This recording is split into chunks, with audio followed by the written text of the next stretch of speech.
So what you can see on the ladder here is a representation of where money's been matched. In the yellow, you've got where money's been matched over a very long period of time. So you can see this stretches above and below the current traded range.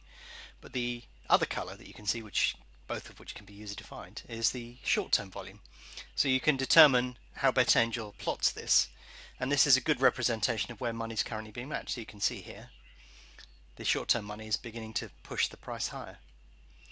You can see it's continuing to push there, and then as a new price point establishes itself, you'll see the window of opportunity for this money gradually disappearing, and it will re-establish a new point above where the current level is. But basically the two colors here are representing activity within the market. The yellow, much longer term activity, and the other color, much shorter term activity. So you can see the prices continuing to go upwards from here. Prices can continue to come back down a little bit. Hasn't touched here for at least 60 seconds.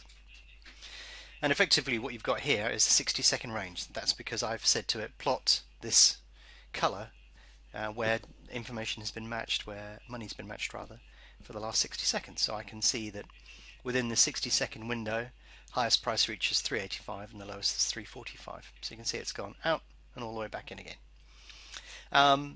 Longer term money's been matched down here, so when the money goes beyond here, you would expect perhaps this to be fairly significant. But in the short term scheme of things, perhaps the price will head back up from there. So if you're looking for an entry point in this market, you can use this data to sort of say, well, if I put an order in down here somewhere, put one here, then maybe we can expect to see the price, look at that, I've missed it, expect to see the price bounce back up again within its short-term price range. And I've missed that move.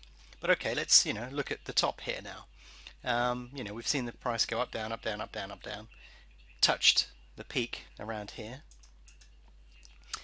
Therefore, maybe the price will start to come back down in a second. So we're beginning to look for hints that the money's coming back down. There you go. You can see it doing that there again.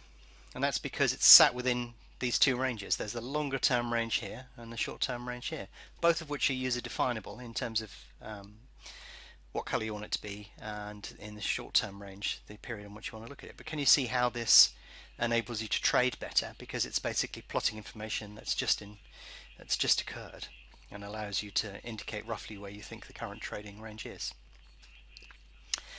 So yeah, from this point onwards I think a push up is quite likely.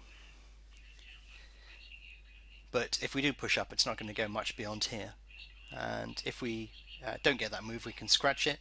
Or if the price starts to come down, the market gets more interesting at or around 3.1. But that's how I would use the short and long-term traded volume numbers. If you're interested in learning more about BetAngel, its tools and the opportunities they present, why not visit betangel.com today to download a free trial.